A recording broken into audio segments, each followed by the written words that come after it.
Here's to hoping this is the start of something and not another project I failed to keep up. Though with how I've been working on this since 2016, it should at least live beyond this.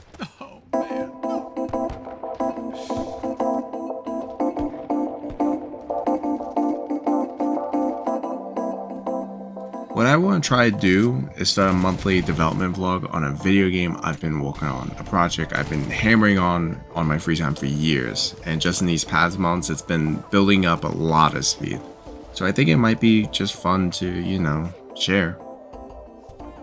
Helps me too working on a game and having nothing to show anyone because I'm too scared to give up my ideas. I want to maintain some first impression with as many new people as I can. Going to the point that not even some close friends of mine have even seen it. The effort I'm putting into it kind of goes unnoticed, and it's a little demoralizing. Like, I'm not sitting on YouTube or swiping TikToks every day, but nobody knows better if I don't tell them, show them, just do anything to let them know that I'm working on this. So that's my plan. I want to show what I've been working on. I want to show the world what's currently called STORMHAVEN. A bit of a code name, I guess. I don't know if I want to stick to it, but it's what I've come up with years ago and just been working at that. Kind of fits what concepts of a story I got in my head too right now. So we'll just see where that goes. So let's start with what we got. At its roots, my game can be described as a rogue-lite dungeon crawler with Borderlands weapons. I was inspired by the game when I heard about how the billions of weapons in it are given variety by the fact it's actually built off parts. One barrel could belong to one foundry, the stock to another, and it affects how the gun functions or its stats. And I just love the thought of that. I think it's really cool. My game basically has the same system, although we only have 3 foundries currently and 3 part slots. Like, you can only swap 3 different things to a gun. Which, if my math is right, it leaves us with 27 weapons that are possible right now. I think that's awesome. Even with a little effort, I already have a small arsenal for the player to check out. I'm still working on making sure each combination is a fun experience, and my end goal is just to have a ton of wacky yet usable guns. I don't like wacky. Then comes the items and play stats from the roguelite part, which I'm adding to the weapons for build crafting and make each run a little random and interesting. As of right now, I got 14 items in STORMHAVEN belonging to different slots and rarities though, so not really possible to collect all at once. But even if they wanted to, they can't because the player is going to have limited item slots. Though you can earn more through the capacity player stat. There's 4 stats in total, each one giving the player incremental buffs and additional ones as you build up further. Last thing to really touch on is the dungeon crawling, which is just the setting of my game. It's basically procedural rooms randomly generated with each play of the game. You enter a room, kill the things, rinse and repeat until you reach a boss fight, and then with that you progress down to a lower level, a new stage. With each room the enemies get stronger, especially with each stage, and the player's goal is to live as long as they can. Like a roguelike. And that's pretty much it. Alright, let's jumpstart this. Our first devlog for October of 2023. The game plan is to release these the first day of each month, but I've always been bad at schedules with everything in my entire life. Actually, let's start with September. I think 2 examples is cool. For this, we had a total of 27 commits that I pushed to the repository. Weapons now ramp up in damage when up close. Previously, the player dealt the same amount of damage no matter the distance. We also added an item that improves this new weapon range, and later on added different range stats based on each weapon. Jumpers originally would get hit twice from their core with a railgun. This has been fixed, but later reintroduced with critical points. Our enemies were also given their critical point. Enemy levels now vary throughout a stage instead of matching the current world level.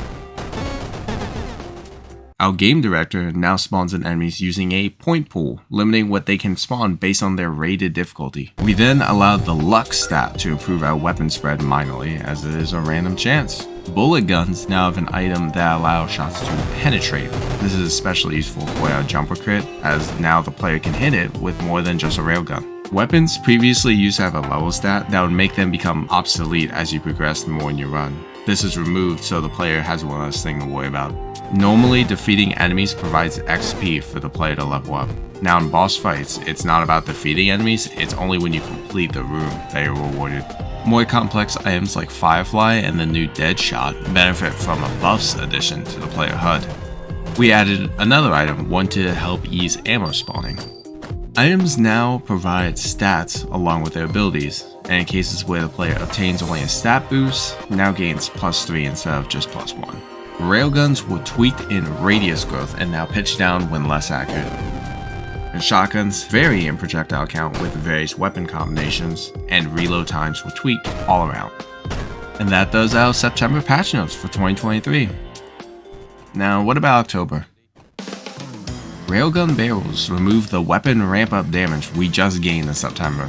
This is further reflected in our updated weapon stats as it now combines reload time and size, adds the fall-off range, and lists special effects we have from our parts.